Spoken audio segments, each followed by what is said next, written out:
episode 244. My cat Leo has just suddenly run into the studio and he's trying to bite every cord imaginable. So I'm going to try and make this quick. There was a helicopter overhead about an hour ago, so there's some peace. But then my cat walks into the studio, so it's just a circus. My name is Eddie Cohn, host, creator, producer of the Downward Facing Spiritual Spiral podcast. Welcome. And excited to welcome my friend Aaron Bethune. Did I pronounce that right, Aaron? Aaron Bethune to the show. Boy, I've known him for, I feel like maybe 15 years.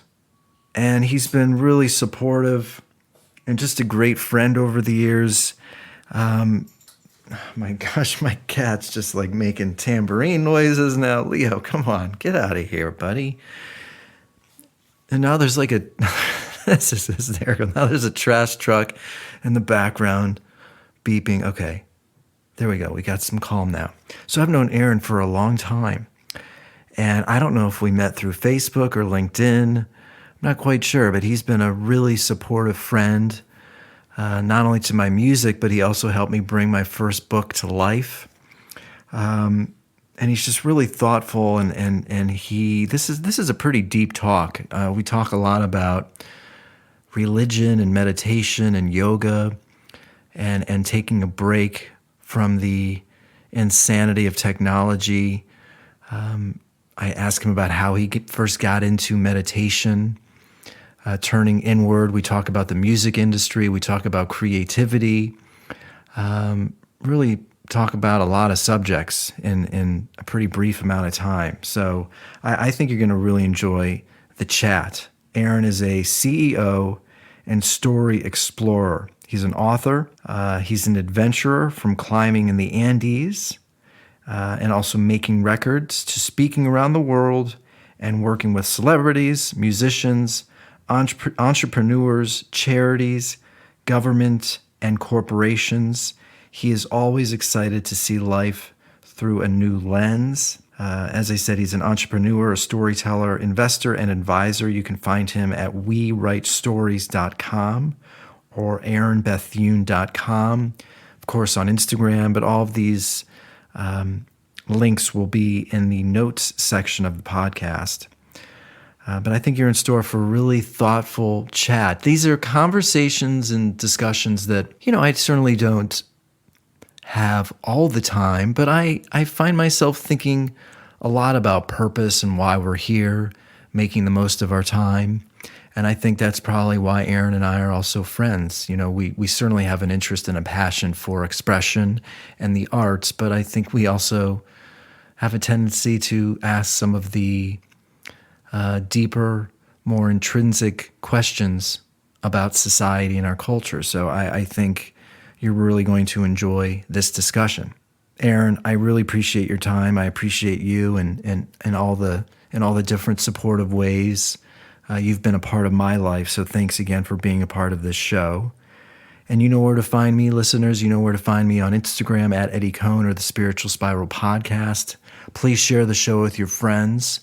I'd love to hear from you. I've been getting a lot of listens from Ireland the last few weeks, so welcome to the show. It would be great to hear from you. And that's it. Again, Aaron, thanks so much.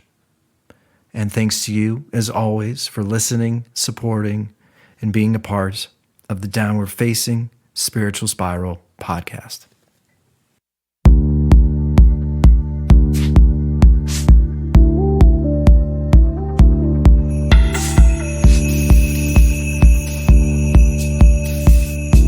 Boy, I've got a few things on my mind, and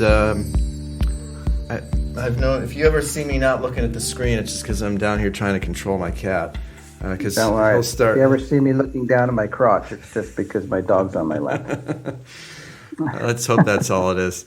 I don't know if it's turning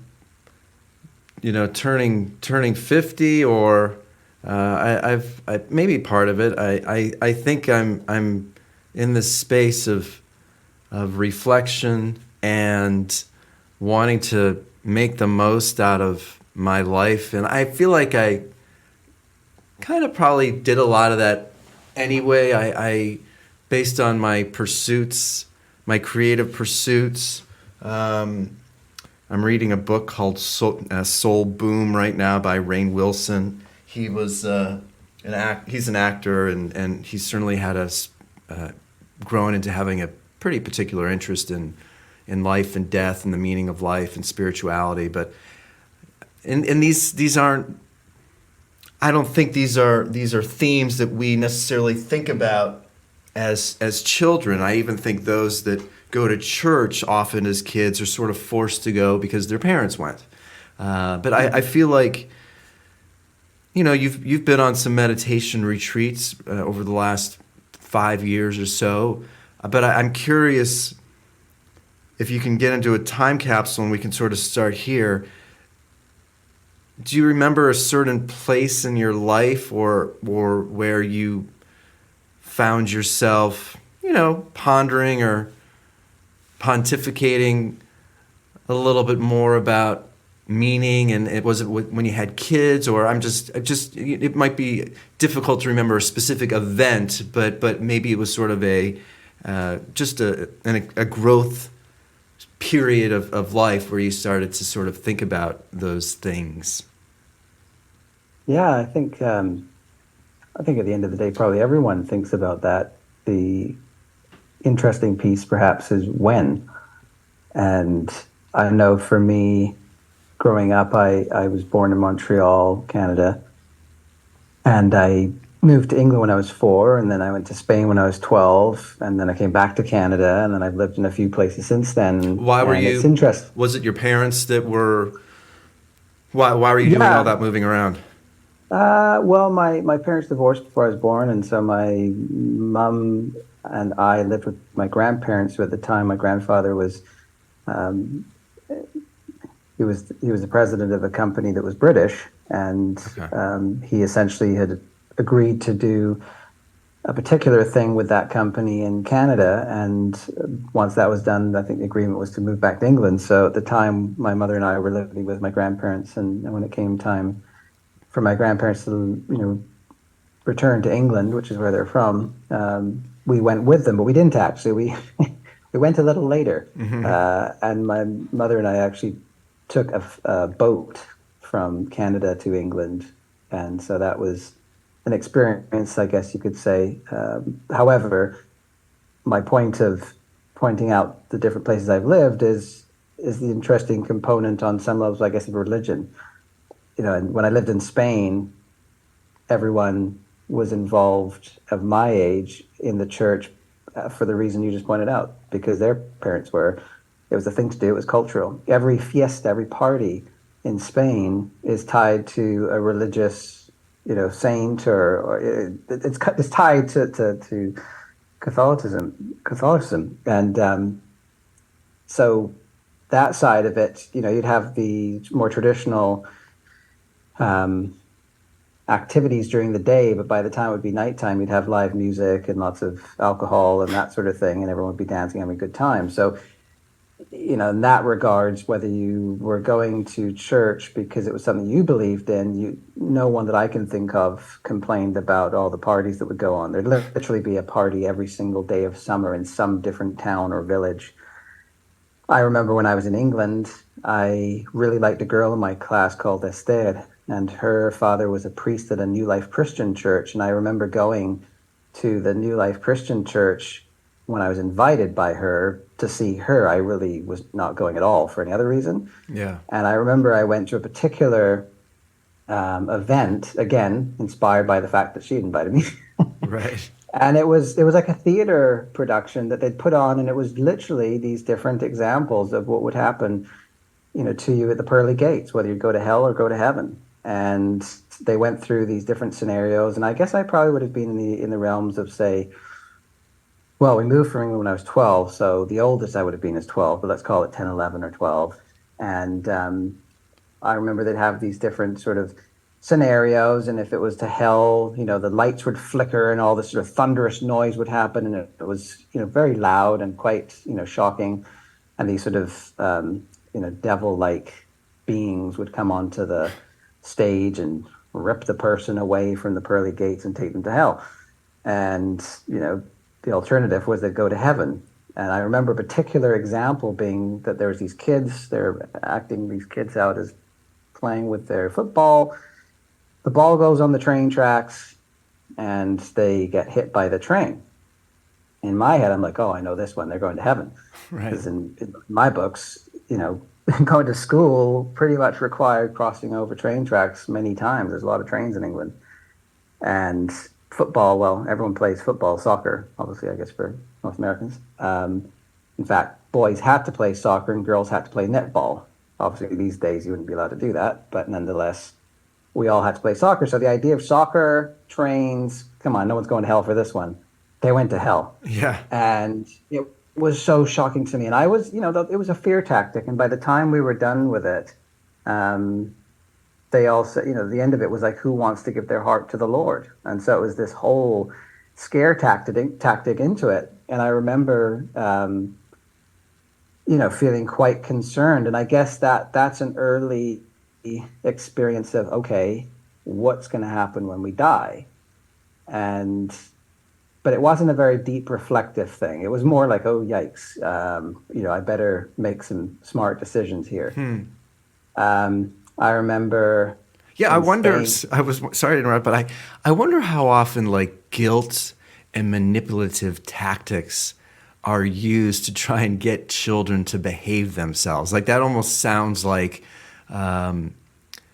kids are very vulnerable emotionally and mentally, and very impressionable, and I think if when you go into these huge cathedrals and these stories of heaven and hell, it certainly, some kids, I guess, who knows? There's no system. There's no, you can put all these themes into a soup bowl and everybody takes a sip and God only knows where one kid is going to go.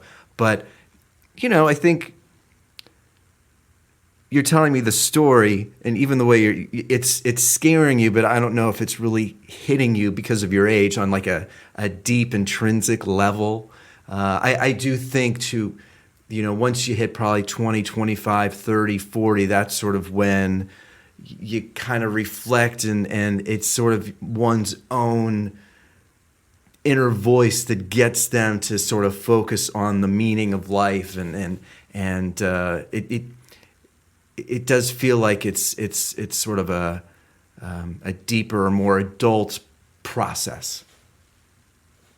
Yeah, I would agree 1,000%. And I think that's where it comes into, when does the person look for that sort of spiritual component, and questions around life versus being sort of pressured into it through fear mongering or just Right. social things. I mean, there's a lot of stuff on this particular topic. I mean, there's a lot of people that I know that, for example, in the homosexual community, that from the generation of, say, my parents, that it wasn't as open as it is today. It wasn't as accepted as it is today. And so if you, on top of that, were part of a religious family, Yeah. that was very, very difficult, very challenging. And so I know people that would literally drive, say, hours and hours from their hometown. Well, I can think of a particular example. Someone would drive from Virginia to Atlanta, to in Atlanta be more openly gay.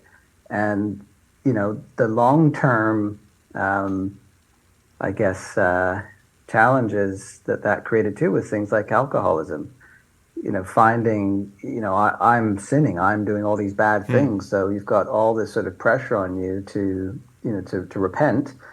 But if that's your inclination, then what an awkward and awful situation to be in. And I think, again, it's not necessarily finding for yourself, uh, you know, the solace, I suppose, in spirituality, as much as having this black cloud of some sort, I guess, hanging over you, and how it impacts your decision making. I mean, there's a saying that I'm not very fond of, that I've heard quite frequently in the southern states, that says, "Well, that would be the Christian thing to do. That would not be the Christian thing to do." That's a very loaded comment, Yeah. and that's holding over someone's head those concepts that, again, they're not very tied to spirituality, in my opinion, as much as they are sort of controlling.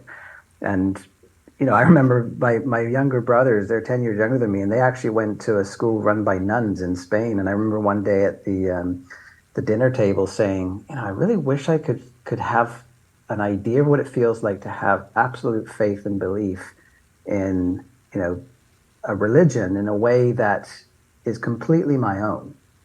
And my youngest brother said, "Oh, well, and he started telling me what it was for him. And I was shocked because I didn't even know that he'd had that feeling. But because he went to this school with nuns at the age that he did, he was so, I guess, wrapped in it all that it was very real to him what was being said and how that was associating with his own, thoughts and feelings. And, I've always thought that in that regards, that must be very comforting on some levels to feel that if you do certain things, you get a certain result. And I think that's a way that a lot of people function. If I do good things will happen to me. People talk about karma. The best example or definition of karma I've heard or I understand it to be is, thoughts plus actions over time. And, at the end of the day, if you go about this feeling of, well, if I do good things will happen to me, it's not a bad way to live, but it can also be a source of depressing thoughts too. Because what is it? What happens when good things don't happen to you, and yet you think you've got all these, you know, compiled, compounded good actions? Yeah. And I can talk in a minute about an experience I had quite recently that just sort of pointed out to me that idea of reality that we've created and the level of control we may feel that we have in our reality is really kind of a misconception. But to answer your question in a very long-winded way, and I'll add a little bit more of wind, I guess, is I remember when I was in my teens, I was in Spain. I was 16 years old, and school was not really working for me. I wasn't a troubled child or anything like that. I just simply was dealing with language and the Spanish school system.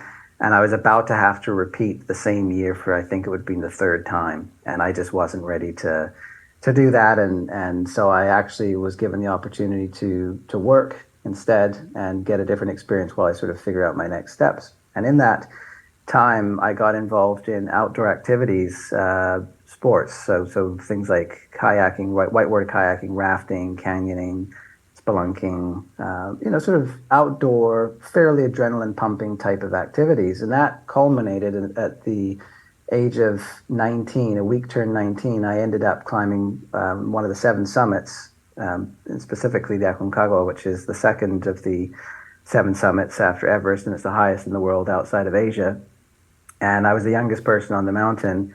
And on the day of the summit, I won't go into the long story of how it all ended, but there was this moment on that mountain that I just had this total sense of any little thing, and I might think I'm a big deal and that my life is a big deal. But in reality, I have everything to thank, Mother Nature of sorts around me for example, oxygen. Buying a Mercedes, what a dumb idea that is. It's that's not important as breathing is, or eating, or drinking, liquids, water. That was my moment in time to really understand that I could create all sorts of things that I felt were important in life, but when it came down to it and survival and actual to be alive, didn't come down to the things that I perhaps thought they were when I was at sea level. And that was, I just turned 19, and that was a big lesson for me in that moment to experience. That's a pretty youthful age to have that epiphany. And I think because this. I just had a conversation with a friend yesterday. I think we live in this incredibly powerful tug of war going on right now about self-importance versus meaninglessness and self-grandiosity and in the reality we probably mean very little I mean, I'd like to think there's a few people in our circle of life, family, friends that we have an emotional bond with and a connection with. But yeah, it's sort of something that I certainly think about. Just these apps and the world we live in. It almost like wants it's creating the illusion of grandiosity. But it's all, as I just said, it's just an illusion. It's not really the truth. I agree 1,000%. And I think for me, from that moment, it was funny because I on the day of going for the summit, I started getting frostbite, and there's a whole long story which I've actually written about because there was a lot more to my experience there than this particular insight for me. But I remember, sitting down, and when you climb a large mountain, usually you head out for the summit at the wee hours of the morning, so you get the opportunity to see the sunrise. And I remember sitting down and looking back, and across the range, the well, Cordillera in Spanish, but the mountain range basically, and the Aconcagua pyramid-like shape was casting this pyramid sort of shadow, and at the end of it was the sun. And it was the whole thing was breathtaking, and it was just so much bigger than me. It was like, tears came to my eyes. Like, it was that intense. And, on a sort of logical level of thinking, well, technically, other than Asia, I'm higher than anywhere else on the planet. To put into perspective what I'm seeing, where I am, what I'm feeling, I really am this tiny little thing. And that always always stuck with me, and I have never let go of that feeling, that and the gratitude that goes with that. But in the sort of adrenaline pumping type of activity, um, I don't think I was really afraid of death. Hmm. And it wasn't sort of, death doesn't exist, but I wasn't afraid of death in the sense of death was controlling my actions and my thoughts. I wasn't making decisions based off, well, I could die from this. We're like jumping off cliffs and doing just stuff that, as I'll say in a moment, isn't what I'm doing today. And yet, if I was to stop and think about death, it would be a scary thought. There was no way of looking at death at that time in my life either as being a pleasant thought. It wasn't something that, there was fear. So I'm going to ignore that whole topic, and I'm just going to sort of push it away. And I don't need to deal with that right now because I'm, young and healthy and jumping off cliffs, and I shouldn't need to worry about that. And, I think that for most people, it's kind of how you want to deal with death, not think about it. Yeah. And good things happen to good people and bad things happen to bad people. And, but yet we all know we don't get out of here alive. And so, fast forward, I started to become more conscientious, I think, about not pain, but what could happen in the case of unfortunate accidents of sorts. And that was when I went to school for music. And at one point in my life, I called myself an M&M, which was a musical mountaineer. Those were my two biggest passions. And, I wasn't sure which was going to take the lead, but I'd been involved in, playing music since the age of 4, piano first, then guitar at the age of 7. And I knew I wanted to do music. And so when I went to music school, and I was also really pursuing a music career, I started to realize that as much as it was really fun snowboarding, and I was living, probably one of the best places on the planet to snowboard. Whistler was not too far from us. The highest snowpack, mount with this highest snowpack in North America was on the island, Vancouver Island I was living on. And then I started thinking, wait a second, if I break my wrist, I'm going to be out of commission for, like 6 months potentially, and I just can't afford that. So that was sort of a bit of a starting to think a little about consequence of, I'm healthy, happy, and able to, but that could change. And that could have a major effect on what I want to do. I really felt the need to be with my thoughts, to be with my feelings of the world and what I wanted to do next. And I think that there's a culmination of things that led to that. I sort of temporarily stepped away from the music industry in 2017, and I, just felt like it was time to give thought to what would feel most purposeful and meaningful to me. And I've always been interested in doing things that start with purpose and, driven by values rather than by money. And yet I was feeling the need to have a chance to really just be with myself. Did As you? a parent of three. I'm sorry. I did you? There's two things I'm thinking about. First of all, the music. Was the intention there? And don't forget your thought, because I will circle back there as well. Was there the intention to like be a professional guitarist or a musician, or did you want to be in a band, or what were the goals there? Yeah, well, the goals were I'm going to do music Okay. in one form or another, no matter what. You won't find me working at a bank or anywhere else. So I'm going to be doing music in some shape or form.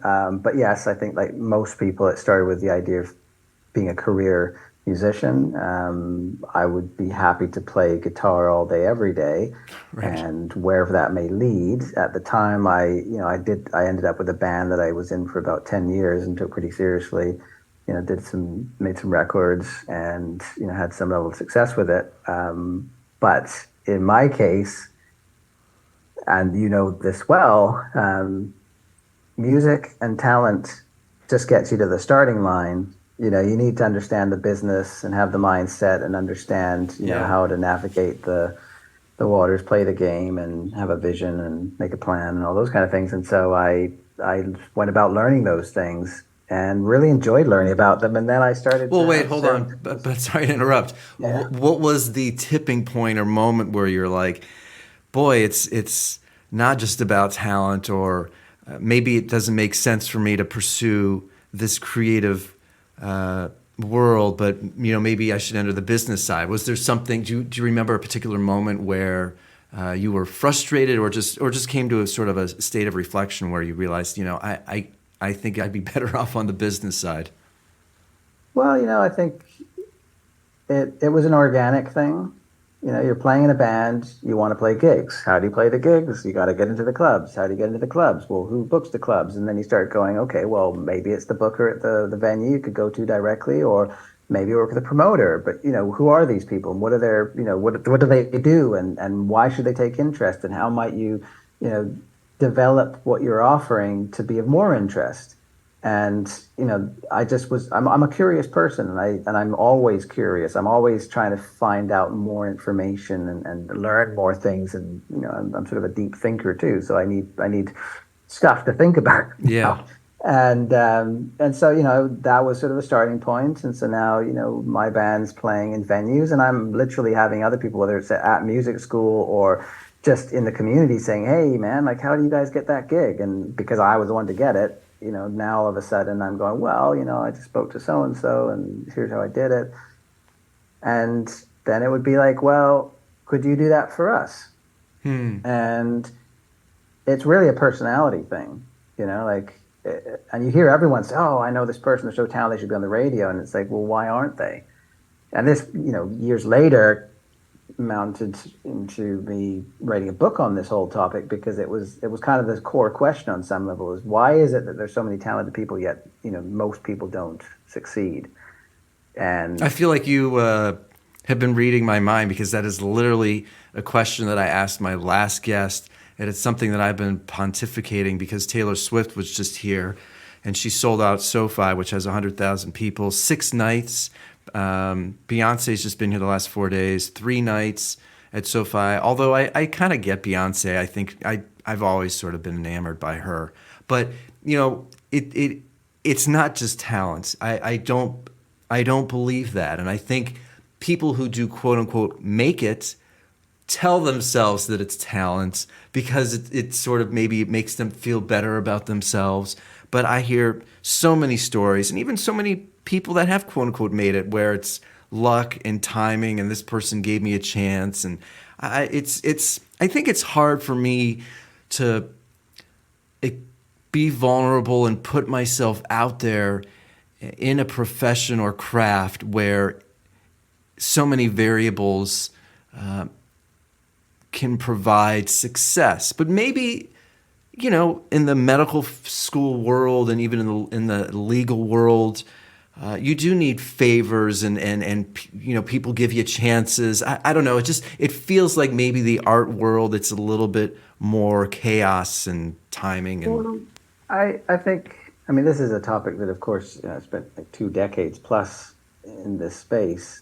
And so it's easy for me to really get into this, but I would say that anyone who is successful in a big way have a combination of traits that put them above their peers.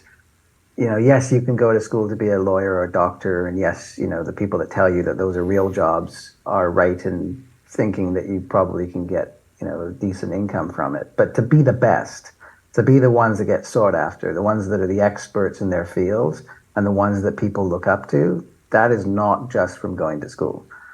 And so in that regards, there's a few things which include passion. I mean, are you going to be a great lawyer if you really don't want to be, but you think it's just going to make you money? Probably not. Are you going to be a great musician if you really don't find it that interesting? I mean, the difference is that more people will pursue law, in order to make money than people that would pursue music that didn't want to do music. You know what I mean? Like it's so in that sense, you've got in music, which was something that was really interesting to me to sort of discover, was you have a lot of people with a lot of passion. That's not in all fields. So you do have these really passionate people. But the problem with the arts is, and this is actually, I'd say, in a lot of other areas too, but it's very difficult to wear both hats. And Yeah. so I have a friend of mine who has done incredibly well as a composer, and he's not the normal kind of musician. He's someone who's got all the talent, but all the business abilities. And these days, he's like first call for some of the largest brands on the planet. And he doesn't live in LA, and he doesn't live in New York. He doesn't live in any sort of musical. He lives on Vancouver Island, and he worked, and he's bought, homes and different types of expensive vehicles. And I think the story that summed it up for me with him is that he got this call at one point, which was, would he create music for, I think it was 24 songs for Disney in 5 days, written, so composed, performed, recorded, mixed, mastered, the whole thing, 5 days. But don't worry, there'd be 3 other composers working on the same songs. Like, in other words, they'd be divvying it up. Mm-hmm. Well, it was right before Christmas, and I won't drag this out. Ultimately, the other composers decide they're not going to do it. So now it's down to my buddy. He's got 24 songs to write in 5 days, fully finished for Disney. So he decides how long does he have to work on each song, which gives him, I think it was going to give him 3 or maybe 4 hours of sleep a night over this period of time. And he did it. And that was who he is. I mean, that another weekend he decided to go through his entire catalog, overdubbing a digital watermark. Obviously, he didn't do it on every one. He was able to repeat it, but the point was that he still had to go through them all. And he for a long time set himself the goal of writing 1 song a day, fully finished, like mastered. Yeah. And he's got these crazy skills, and he taught over 20,000 guitar lessons before he realized that going back and forth, between the 2 different music stores that would be opening and closing and having to go across town with his students to the next place, it was, he needed to take control of his opportunities with music, and he went into licensing, and he's been very successful. But most people don't have that level of ability to be doing both the music and to be pursuing the business. And in his case, he's got incredible drive and commitment. Mm-hmm. But that's part of his thing. It's like, if you work with him, he's going to over-deliver every time. You need it in 2 hours, you have it in an hour. Yeah, I mean, look, I can't make any... I've never listened to any of his music. It may be fantastic, but it does feel like when business and capitalism sort of pressurizes the artistic process, Which is why very often bands' second records are not nearly as good as their first, because the first record it could incubate for 2 to 10 years, and they've been working on these songs for a long time, become successful, then the record label wants you to kind of move more swiftly and get the record done in a year or two, and maybe your example is more common than I'm aware of, but I think the thing is that this is his 9 to 5 job. So in his case, he's making music be his living. And I think there's a handful of jobs in the music industry that involve performance or hands-on with the music that you could call 9 to 5 jobs. But as soon as you get into the space of true art, of which, record labels these days are rarely giving any sort of money to develop that, you sort of expected to have it all sort of packaged up nicely before you even get to them.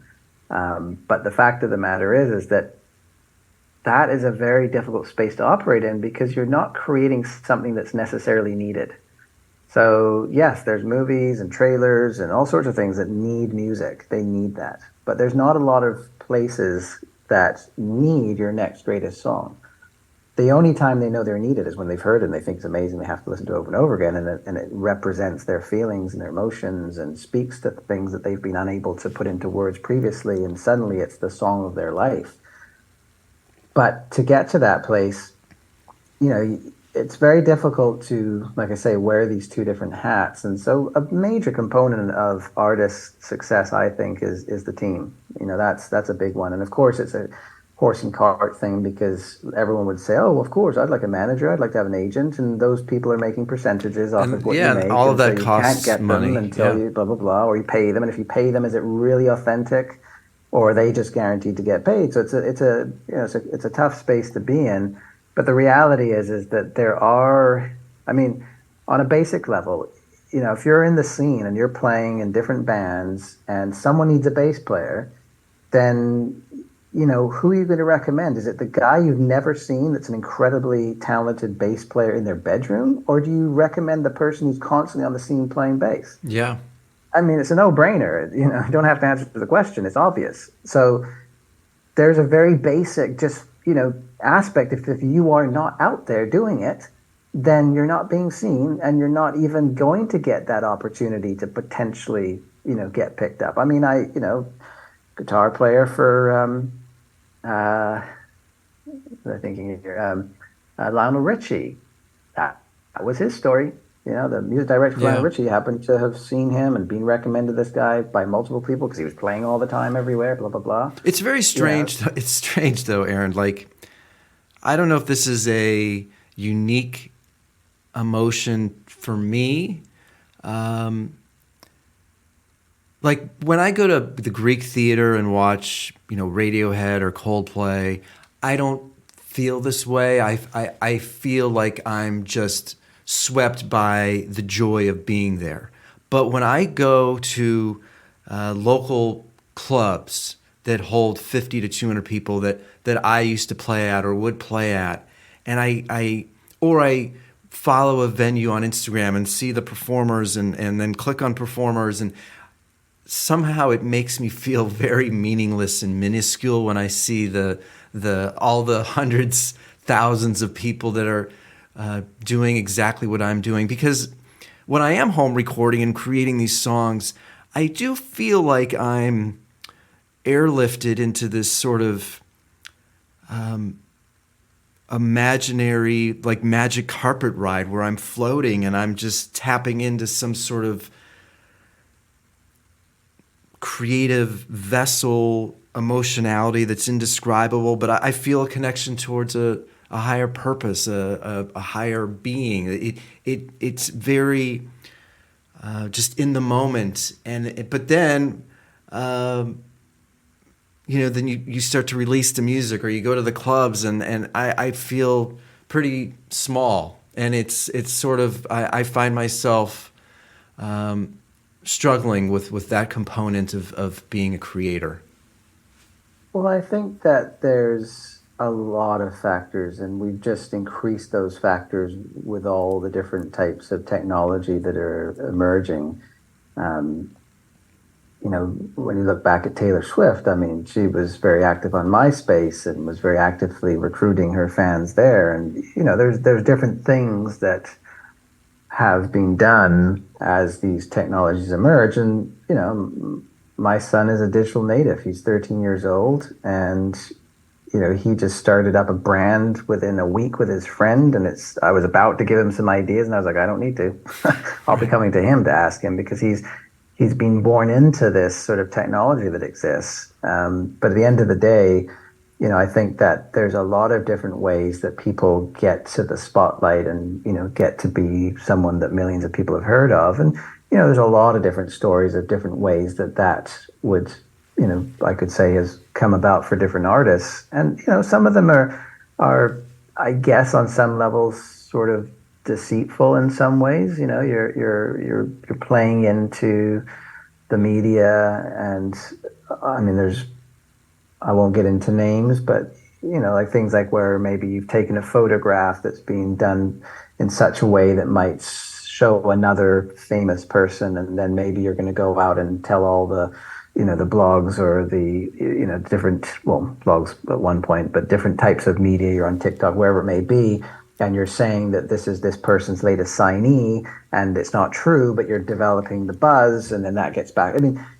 there's things that you can do. I mean, I will say that I've always said to any client of mine, if you are able to make it count when you get to the spotlight, it doesn't really matter how you get there. And that is a fake it till you make it thing. And there's a lot of people that will disagree with that. But it's also tied to self-belief. Because if you can't tell me right now that you believe in yourself enough that if you were given the opportunity that you would make the most of it, if today, right here, right now, you don't have that ability to see yourself in a spotlight and really make it count, then what are we working for? Yeah.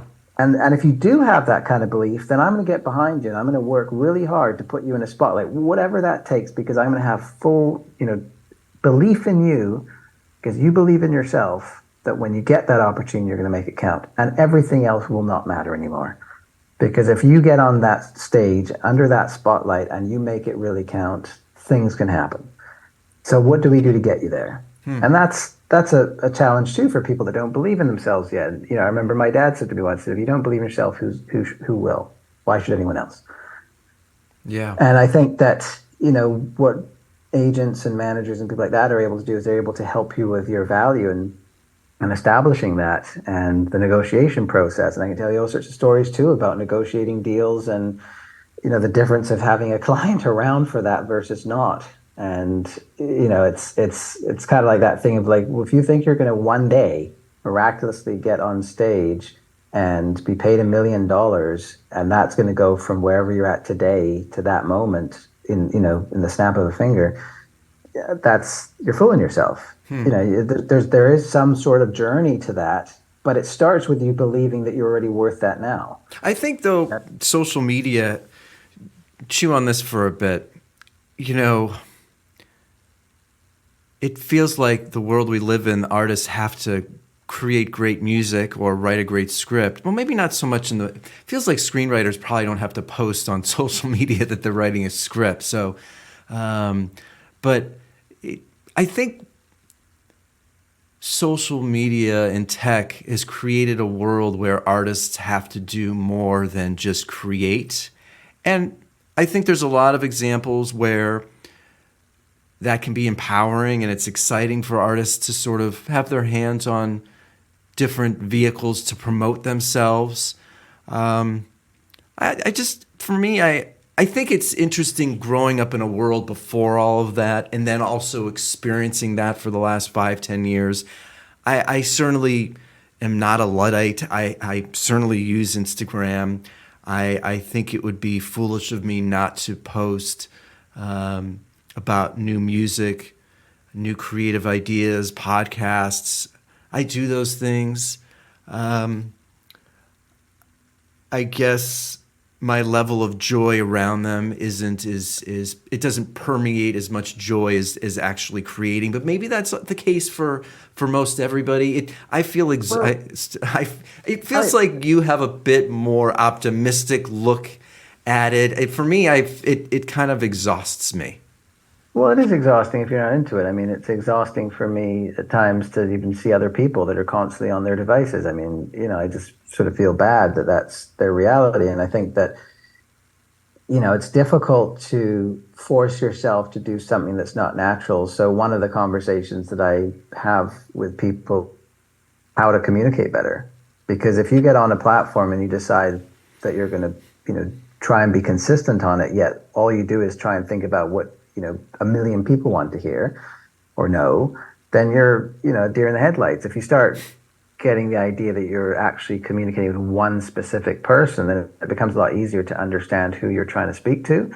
But at the end of the day, it's also about finding ways to communicate about yourself. And I think that, the reality is the reality. In other words, if it's just not your thing, of course you can put the time in, but the best thing you do is find whatever is your thing or the closest to what's your thing, meaning you don't have to be on every single platform and try and make every platform work and play the game. But I think that, there's a misconception that's gone on with social media too, which is numbers. Like this idea of a million followers is and of course we're into far more than a million followers being a big deal these days, but nonetheless, people are upset they only have 10,000 followers. Well, sorry, excuse me. Do you know what 10,000 people look like if you're in that room with those 10,000 people? Right. And they've lost touch with the fact they're people. And so it's all about these numbers rather than these relationships.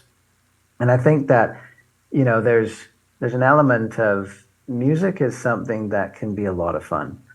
And I think that's why musicians get into it, is because it's not just that it's fun, but it's an ability to be themselves, to do what is their calling. And if that goes away and it becomes depressing and it becomes challenging because you're trying really hard to make it your business, then it's time to step back from that. There's a lot of ways to put yourself through that kind of level of, unhappiness in what you're doing that could pay a lot more. So that, it's really important to do what you love. And if music is stopping being fun, then it's time to really think about what you're doing. I mean, when I've spoken at universities about the music business, I've written a book that's been used at universities as a textbook for music business. I've sort of outlined some level of what the game is that people think they need to play. And I will say as a side note that my approach has always been to find places that no one else is trying to compete in. As an example, I created with a client the role of music and culture ambassador. There's no other state that you cut has out right. that role. You cut out right when you music and what? Music and culture ambassador for the state of Mississippi. Okay. That does not exist for any other state, and that also did not exist in Mississippi, and there was no one competing for that role. So it was a great race to be in because there was no other competitors. There was only one outcome, win or lose, but winning was looking pretty good because we'd done our research and put something pretty powerful together. That actually led to that person now having they've written the new official state song for Mississippi. It's resulted in all sorts of things with Grammys and travel around the world. So it was a different path to take to an outcome that people might try to get to playing the game. But after I tell people what that game is, I then also come back at the end to say, but at the end of the day, there isn't any guarantees and there is no right way to do this. And quite honestly, if you're trying to replicate other people's success, you're already losing.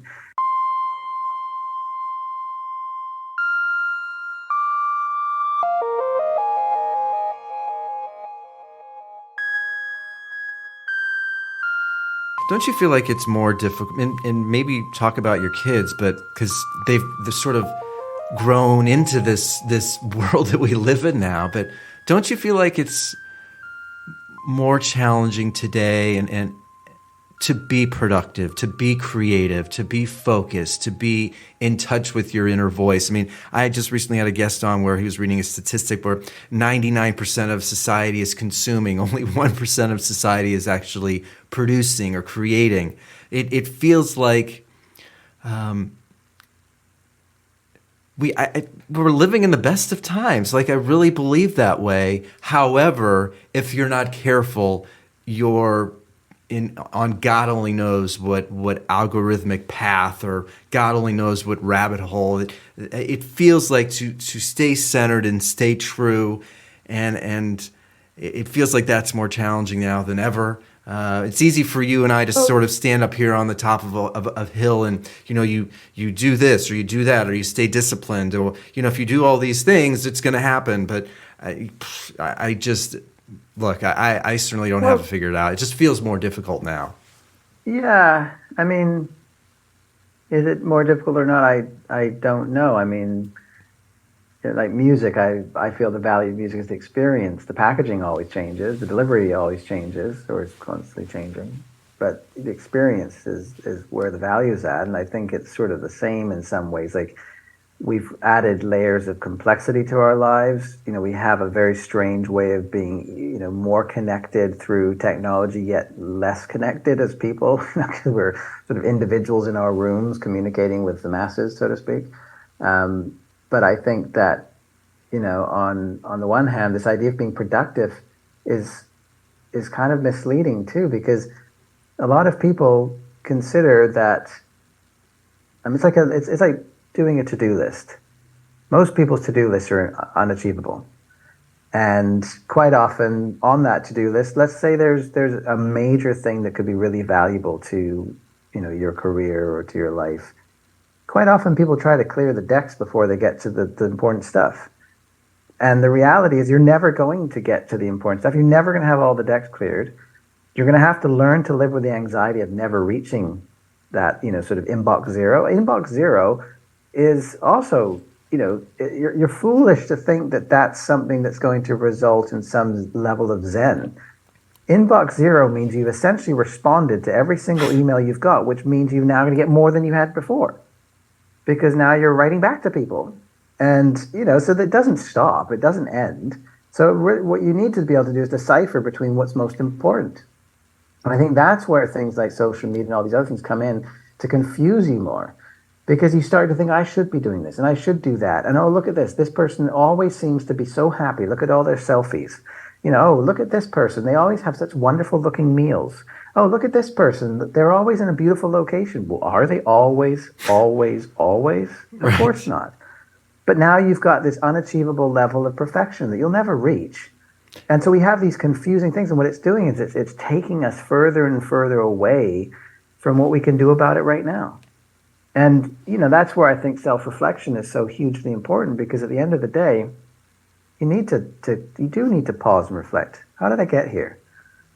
Who am I? Well, do Like, you what am feel, before you go on your month-long journey, do you feel less connected? Do you feel like sort of the crumbs of the cake are sort of falling off of its edges a little bit, and you need some more flour and water and eggs to sort of glue the cake back together again? Is it just, or do you like, or is it something that you just want to do every year, no matter how you're feeling? But sort of do you know what I'm talking about? Yeah, I do. I mean, I would say, by the way, as a side note, I would think everyone should find at least once a year an activity that encourages the ability to pause and reflect. Like, the most recent company that I started, that's at the core of our why, is to help people pause and reflect and uncover who they are. We use books as a framework to do that, but it's to pause and reflect. How you do that is up to you, as far as your own personal way of pausing and reflecting. I mean, whether it's going off on a meditation retreat or some sort of pilgrimage of sorts, or spending a week at the beach, whatever it is, to find that thing. Like, I've got into the whole cold exposure thing. It's very hard to. I mean, I live in Canada. The Titanic sank not too far from us. In the wintertime, there's icebergs. Yeah. If you go into that water, good luck thinking about anything else but where you are right here, right now. It does bring you to the present moment. It's so funny because I we got a cold plunge, and we get the I water saw we get that. the water down to like 48 degrees, and try to I do that like 3 times a week. But yeah, I mean, do you feel like the anxiety levels increasing, or what sort of or and then you go on your trip, or is it just something well, that you want to have a practice of doing every year? Well, I would say I have a practice of it doing it multiple times a year now, Okay. and I've definitely got into an array of different, just sort of interesting ways to pause and reflect. More recently, I went into a float tank, which I thought was, brought about some other interesting thoughts, and I can talk about. I recently did a macro mushroom trip, which was the first in my life, and I can get into that because that was pretty mind-boggling, and it was a bad trip. So I can But what I definitely. guess, but what makes you, trying to personalize it a little bit, feel the desire to go on these quote unquote trips, or Yeah. For what's I mean, for yeah. for for me, it's if you spend all day every day working through your to-do list and playing catch up with yourself all the time, you are asleep. Like I understand the term of, people walking around asleep and being an awakened being. To me, what that means is when you are walking around, you go on this wonderful walk in nature, but you're thinking about all the shit you need to do and whether or not you locked the door before you left. Like, you're not actually in the here and now. You're either in the past or you're now thinking about the future. And if you do that relentlessly all the time and you add to your to-do list because, now we glorify being busy, you never actually get to any moment in time where you really stop and think about things and you really stop and think about, life. I mean, the average life is 4,000 weeks. So, for me, it was a combination of things that enabled me to really kind of stop for a moment, go, okay, well, here I am, I'm turning 40. It's not a midlife crisis, nothing like that. But I'm starting to be aware that I'm feeling like I'm over that hump. I think when you're 30, you can fool yourself into thinking you can do whatever you were doing when you're 20. But going into my 40s, I was like, well, there's just some things I will never do again. And there's Yeah. just some things that if I tried to do them, I might even be considered as being creepy. Like if I wanted to go do these things that I did when I was in my 20s, well, probably it's going to be a bunch of 20-year-olds, and that might start to go, what What is you? this guy Hmm? doing? And, so I started to realize, like, okay, there's some things that are never going to come back. It doesn't mean there's not amazing things ahead of me, but I started to really go, okay, well, I do have a choice, and I have the ability to decide how I want to spend my time. But how am I going to do that if I'm in this situation of constant busyness? Now, I come from a family of alternative type people. My grandmother taught Iyengar yoga for my whole life, but she all the way until she died, and she started getting me into meditation when I was about 4. But as you can imagine, I wasn't very interested. My mother, Iyengar teacher, and aunts, and vegetarians, and vegans, and all this kind of stuff. And so I was born into that, but was a vegetarian for a long time, not by choice. But to your point earlier, I got to that place in my life where I wanted to find that answer for myself. I didn't want to be subjected to yet another sort of religious idea or something like that. I was getting questions of my own that felt like I needed to have them answered. And I think that it's kind of like books. I don't know if this has happened to you, but there's plenty of books I've read where I'm like, wow, that's really changed my life today. This has been a really important book for me. And I think to myself, oh, if I gave this book to so and so, this would change their life. It won't.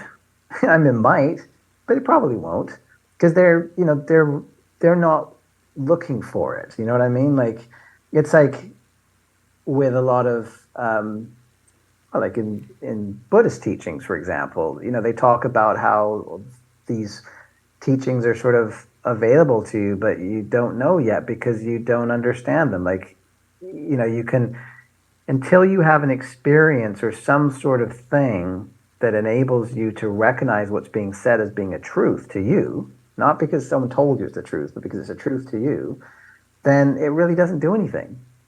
And for me, prior to this event at the monastery, um, I did have a moment in time.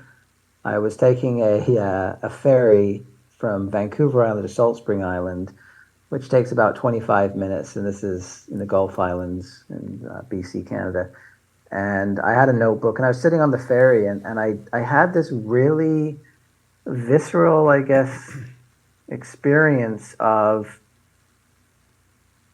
not feeling that I was actually separate from anything per se. Like, you could say, yes, this is my hand, but I couldn't really tell you where my hand stopped and, the air began, or, my pen began. Like, there was this sort of feeling, and I can still have that feeling of recognizing that I'm almost like a fish in water. Most fish don't know they're in water. They're just in it. And I was getting that sense of I'm in it. And then I started having this sort of it was a series of insights that I wrote down in this notebook, and I still have the notebook. And it's kind of interesting to look at. But I had this epiphany. I was like, I only have one experience, and that's my own personal experience. It's my own personal reality. This is what I believe to be. What I believe to be is my personal reality. I don't know what yours is. I don't, and I can assume, and that's where people start to go wrong. They'll assume that the person that they know that didn't wave back to them on the other side of the street is pissed off at them. But that's an assumption. That's your own personal reality being projected. It's not that your friend saw you and didn't wave back because they're pissed at you. It's because they probably didn't see you, and they have a whole personal reality of their own that they're going on, living in their life, and that particular moment they didn't even see you. And so I started to realize, I was like, every single thing that I experience is my personal experience of that thing. It's the same as, when you look at people that have, say, body dysmorphia. I mean, it doesn't matter what you tell them they look like. It's whatever they see themselves as being. That's what's impacting their choices and their actions and their Yeah. feelings. And so so first epiphany, personal reality. All you ever experience is your own personal reality. The second epiphany was, okay, well, then that means you've got a personal reality as well. And your personal reality is affecting mine. We have this conversation, and my thoughts might affect your future thoughts, and your thoughts might affect your questions, affect my answers. So there is a shared reality, and that's the overlap of your personal reality and my personal reality. So I was like, okay, epiphany number two. Epiphany number three. Okay, but there's something that I'm born into to have this experience that I believe was here before I was born and will be here after I die. And, that's where things like culture exists, and the idea of, let's say, for example, the agreement that Canada and the United States are two different countries. Well, when the moose crosses over in Alaska to the Yukon, it doesn't know that it's gone into a new country. That moose doesn't think it's American. And the Canadian moose doesn't think it's Canadian. But Yeah. we've agreed that there's two separate countries, and there's not many places that have walls anymore. And, so there's that, the understanding that a $20 bill is worth $20 bills because we agree to that as a collective. And so all of those kind of things, which, includes things such as, if I run at a wall and I hit it, it's going to hurt.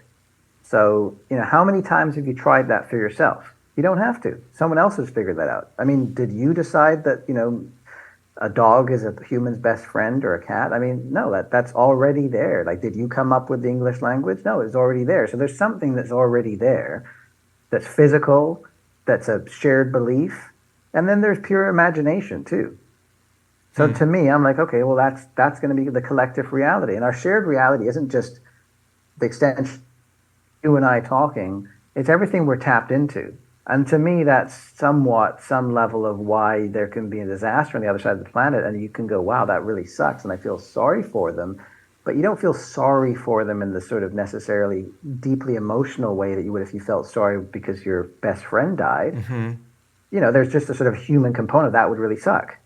But, unless it's part of your shared reality that you're constantly engaging with, then you're not going to feel it the same way. But your shared reality is also these things like the media that you choose to consume. Like all these things are playing a part into your personal reality. And so I had this sort of epiphany, and I'm not calling this science or any of that stuff. This is just a tool. This helps me to think about things at times. Like for example, if you're having a challenge in life, there's something to be said. Is this something that is, coming from where? The collective reality might have the tendency in your culture to tell you that you should get a real job instead of being a musician. Yeah. So that's causing an effect. Your peers might be saying, Eddie, it's really nice what you're doing, but you should really get a real job. So these things are affecting your personal reality. Now, what if you on top of that think I'm never going to succeed? So that's come from your own personal reality. But this could be a totally different picture, right? You could surround yourself by people that are really encouraging what you do. You could believe in yourself first, and you could defy what the collective reality says about life and about what's right and wrong. I mean, I constantly tell myself, it's like, that's a rule that was made by another human. So, like, can I not come up with some new rules? Obviously, I could be, right now sound like a total idiot because there's certain rules that we sort of have to follow, if nothing else, from legal purposes. But the point of the matter is that, it's okay to challenge these things. And for me, it was a moment in going, wow, my whole personal reality is constantly being constructed by me. I can choose on some level as to how I want to see in, what's going on in my life. I mean, the branch went through my leg. Man, I am so grateful. I'm so lucky that it didn't go through my artery. Like for me, I could also be like, oh man, life always sucks. I never get a break, right? I mean, we all Yeah. have the friends that have both versions of that.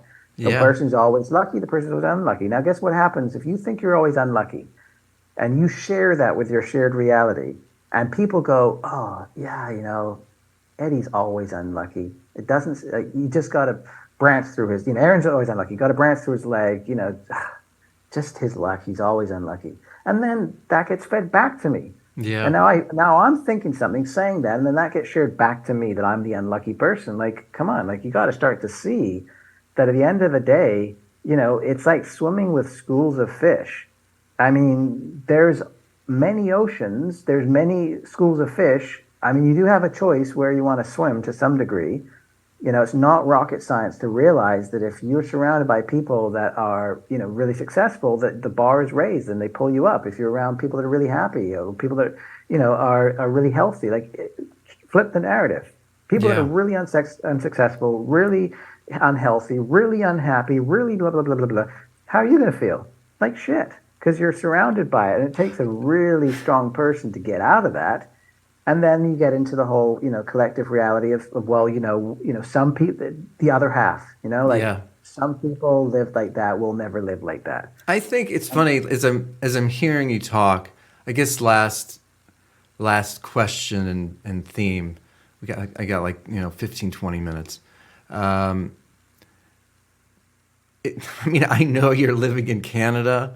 Uh, it almost feels like it's easier to not get affected by the stimuli in a country that isn't uh, the fast food frenzy of America. And I'm not even just talking food, but of course I'm talking about the media. I mean, I don't know Canadian television, but it is so overwhelming here, and the news stories, the advertising of trying to make you feel like your life is not its best life until you have this product, or they want you to feel a particular way or think a particular way, and as you're saying the stories or sharing these stories, I don't want to say that you have it easier, but living in Canada, because we all have our own problems, of course. But I will share to you a lyric. Here's my story, very quickly. I've grown up in a household and a genetic lineage that has deep rooted anxiety. It probably comes from the Jewish side. It comes from the very hard nosed Russian Christian side. I share both of those lineages. A lot of health issues in my family.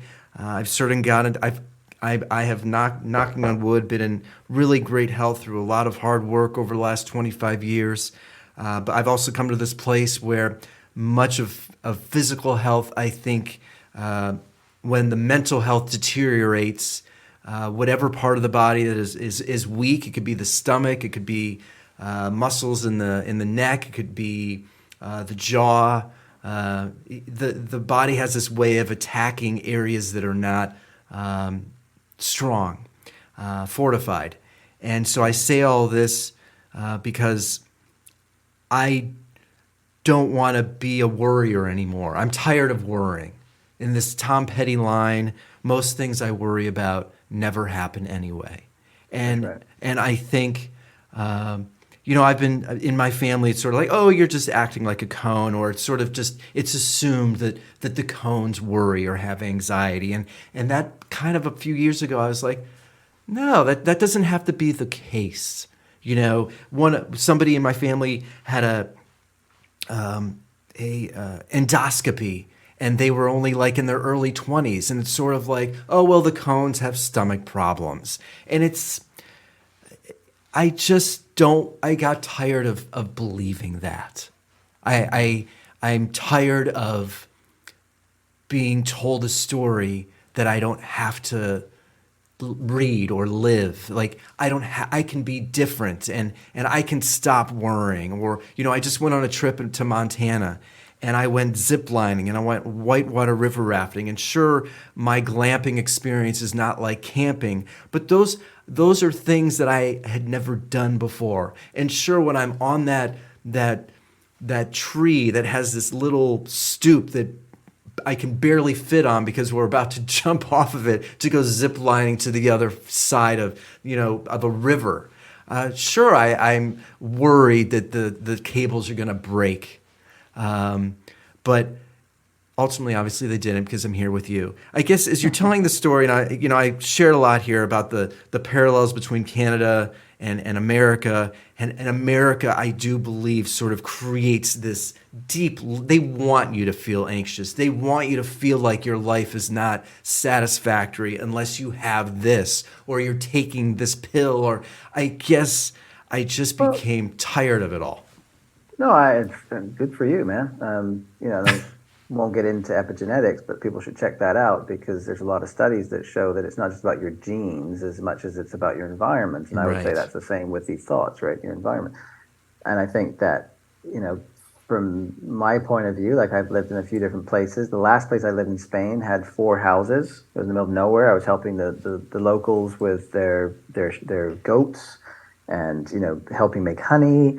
And I was 40 years younger than everyone else. And, I wanted to be in music, and fast forward, I ended up working with the Grammys and stuff like that. So, I mean, it was quite a journey, you could say, from one place to the other. But to sort of you're in LA. I mean, LA. I think people will take out a loan to buy clothing just to show that they're someone they're not.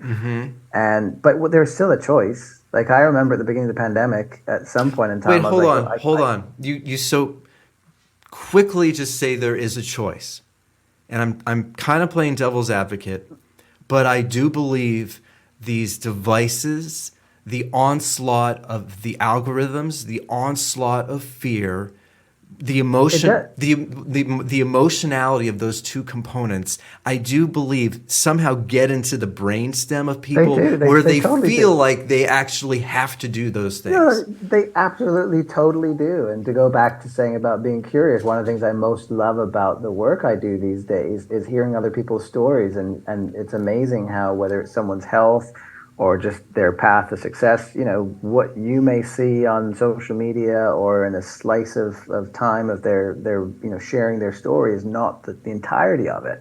And I think that, yes, absolutely. I mean, LA especially, you can very quickly feel like you're not a success at all because look at all these other people and look at, all this wealth and these different things. But there's still like I have the other day I was on a call. I was communicating with 2 friends from high school. One's in Russia, the other is in China, and I'm in Canada. And just these friendships, I mean, just to be able to see a different perspective on what the news is showing in these different places, talking to my friends and family in Europe, what they see. I mean, I remember, living in Spain where Franco had been once, and there was all this censorship. To suddenly at 4 in the afternoon, you could watch whether it was the news or a movie that was totally inappropriate for that time of day being shown because it was this extreme of censorship that was being raised. So now we don't care. Like you'll see someone get shot in the head, on live TV or whatever because that's what's actually happening. So just talking about it, and the fact of the matter is that there is an agenda of sorts going on at all times. I'm not a conspiracy theorist, but nonetheless, there's, the states. I mean, the invention of 24-hour news was an invention of how to make business better, and bad news sells. But you do have a choice. You don't have to be on social media. You don't have to watch the news. You don't have to do any of these things. And you could then even say, well, that's blah, blah, blah. But, for example, a piece of advice that I was given recently, which I would tell everyone to live by, is all you need to do is the next right thing. And I'm pretty sure that's probably a line from Frozen or something. But, at the end of the day, that is the truth. Like, all these concerns that these things generate, whether or not you are doing things right or should be more successful or should blah, blah, blah, it's a projection of what you think. Just like the projecting the worst. What if the zip line breaks halfway through? It hasn't yet. And if it does, it's not right now. But the reality is that we have this constant fear by projecting ourselves into the future based on the information we have now. Right. No one has ever been me today in the future, if you know what I mean. Like, it's like if you never thought you could buy a house, then you buy a house. Well, it wasn't the person that couldn't buy the house that bought the house, was it? It was the person who could buy the house that bought the house. And that happened over a period of time. And that person had to change. That's why in my opinion, actually personal development and self-reflection is the key to a lot of these things, because at the end of the day, you have to find the perspective that helps you get to where you want to go. And I think when it comes to doing the next right thing, it's like saying, well, is that thing you're thinking about something you can take a true action on? Not an idea of an action, but an actual action that's going to impact today. If the answer is no, don't do it. I thoroughly believe that if you set a course for your life and you believe in that wholeheartedly, it's in you. It's the subconscious mind is working. Like, I used to have panic attacks in my late teens, early 20s that were really physical. And I remember that they would come on sometimes on days I thought were like awesome days. I was like, what the hell? And it was a good example of the subconscious mind at work. And there is a subconscious mind at work. And so if you've set yourself, I want to do this, I'm going to do this, I'm committed to doing this, you will do this. It's like getting into the flow of sorts. But now you don't have to constantly be thinking way down the road and looking at all the possible potential problems that could arise. You have to look at the very, very next thing. And it's created such relief to me, like even a conversation with a family member or can I do anything about it right now? If the answer is no, like, look, it's not that I don't care. It's just there's nothing I can do about it today. So let's remove that off our plate and let's get to that moment where we have it as a real thing that we can do something about in that present moment. But for today, can I do anything? If the answer is no, then that's it. There's nothing I can do. It's like worrying about your paycheck, for example, and paying the bills. I mean, is there something you can do about it today? Well, being in the fetal position on the ground, worrying, isn't getting you to what you could do. Is there something you could do? And if the answer is no, I'm in such, I'm riddled with anxiety and I'm having a panic attack and I'm in all this sort of negative stuff, well, maybe the truth is there isn't anything you can do about it today. So now maybe what you have to do is stop worrying about the fact that you're in the fetal position, riddled with anxiety, and go, you know what? I accept. There's nothing I can do today. And if I take today off, then maybe tomorrow I'll be in a better place. Yeah. And that's part of it too, because you put so much pressure on yourself to perform constantly that you don't realize that pressure is stopping you from performing well. And when you really step back, and to sort of take this back to my, sitting with monks, when you really step back and you look at all of these things, it doesn't take a lot to start to realize how much of what you're thinking about is the future and the past. Past is usually depression, future is anxiety. And is there anything of all of that stuff that you can do about, anything to do with that right here and right now? And for me, I came to one of the biggest epiphanies, at this monastery was I don't have to do anything or be anywhere to find what I'm looking for. And I'm actually writing a book currently that is about, at the moment the working title is Destiny in the Rearview Mirror, because it fascinates me how when you look back on your life, everything has worked out perfectly to where you are today. Obviously, here you are, that was your journey. Of course, it brings you to where you are today. But it's amazing how there's always a before and an after. You just went, river rafting. After a massive rapid, there will be, pools of water that's not moving quite so fast. Like if you, especially the case in whitewater kayaking, if you want to go against the current, you could spend a long time in that rapid. But if you also just let yourself go, you'll get to that, peaceful water. And at the end of the day, there's this element of, that you you think that you need to do a certain thing and be in a certain place and achieve certain things to find happiness. But at the end of the day, it's being okay with where you are right now and recognizing that at the end of the day, it's this idea that on some levels we are creating those anxieties, we are creating those fearful thoughts of the future, and that this idea that some external thing is going to provide us with what we're looking for is misleading. And that compounded with social media and media in general and the people that are around us that are also buying into all those things and saying it back to us can put ourselves in a position of playing in front of 200 people is not success.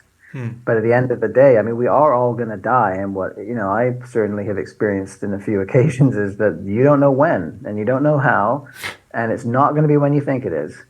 And so, this idea that you've got endless time is a misconception. And I think that, when you recognize that and you can find the amazing aspects of what it is to be here, you can let go of some of the. And honestly, if it takes change such as, well, I don't want to live in LA anymore. I don't want to watch the news anymore. I remember what it felt like to turn off the media during the pandemic. And here we are. I'm not talking about conspiracies. I'm just saying there was no value. I mean, look at toilet paper was being sold like out of control. Like, where the heck did that come from? Just like people lining up for gas when there's other problems. I mean, depending on the disaster, where are you going to drive? Right. So there is, and I think, on some levels, the world is becoming easier to not have to be in a major center in order to even continue the work that you're currently doing. But I think that, we all do our best work and become our best selves when we are also happy with what we already have. Because no matter what, when you get to that next place that perhaps is the bar that you set for yourself last year, you're going to set the bar again, and you're going to also enjoy achieving that goal. But if you don't enjoy every step of the way, then you're in a position of constant unhappiness.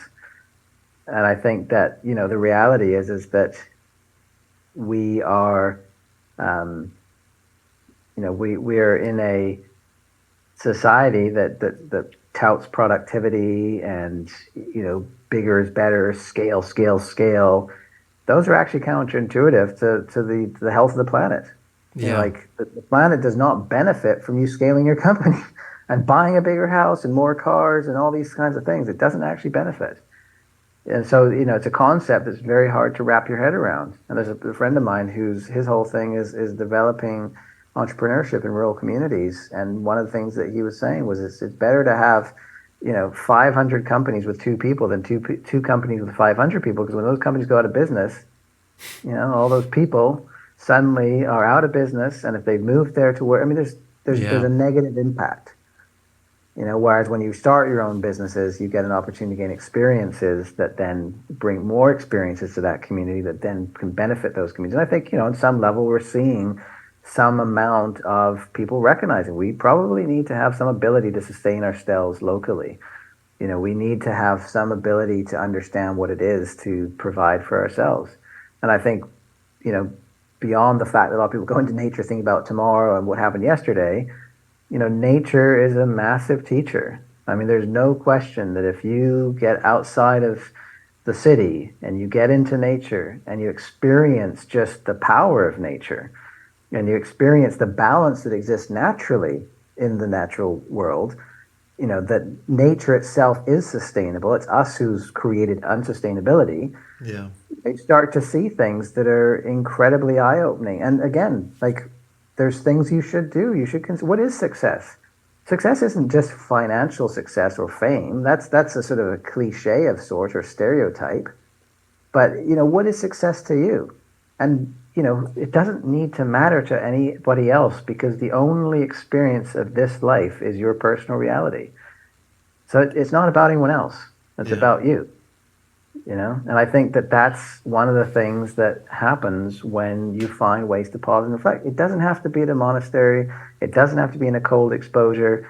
I would say to anyone, meditate. It's incredible. Magic happens at the 20-minute mark. It takes a while to get there, but once you get there, you can go for hours. And it's amazing how we have all of our own answers in ourselves, and we really don't need to search outside. Yeah. And when you tap into that, it's amazing. I mean, and there's countless stories of people that have endured incredible atrocities, but being able to sustain themselves in a positive way because of tapping into their inside, not their outside.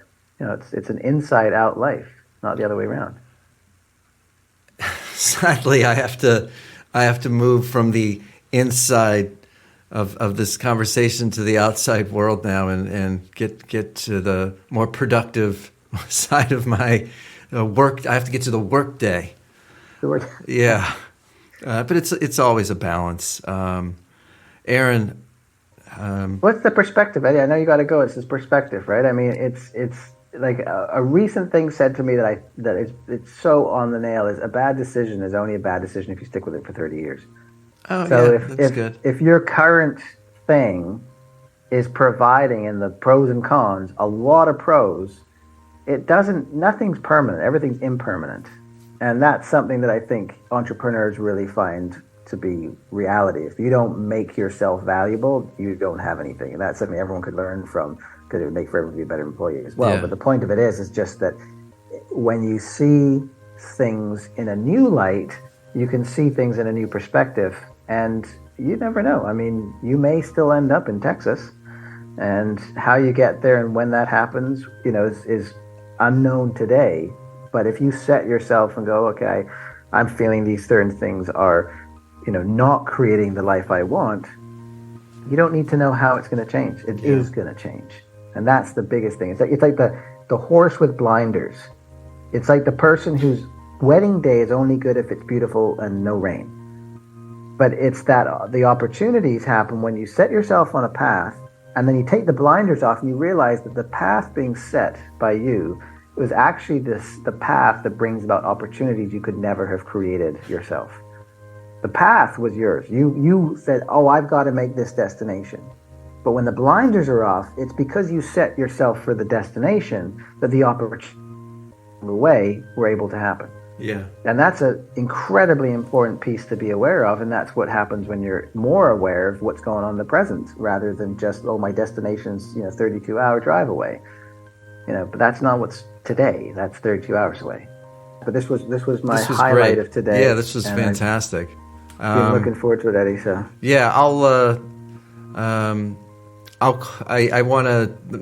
say goodbye now, but then I'll call or text you in the next couple of days so I can at length thank you for doing this and let you know about the details. And then I'll record an intro, but I want to get some details about you and that I can put in the intro of the podcast. But this has been a long time coming. I appreciate you making the time to do this. Yeah, Eddie. Well, and I have to say, I haven't commented on the last music you sent me, but I've always loved your music, and I love the fact that you are a true artist that spends the time to get it right. And I think that that's something that other people could do more of. So being yourself and creating music in a way that's authentic is, I think, what it's all about. So yeah. Well, cool, man. I really appreciate you and taking the time to do this, and I'll talk to you soon. Yeah, man. All right, Eddie. Cool. Well, good seeing you. Likewise, man. Talk soon. We'll talk soon. Okay, man. Bye. Bye for now.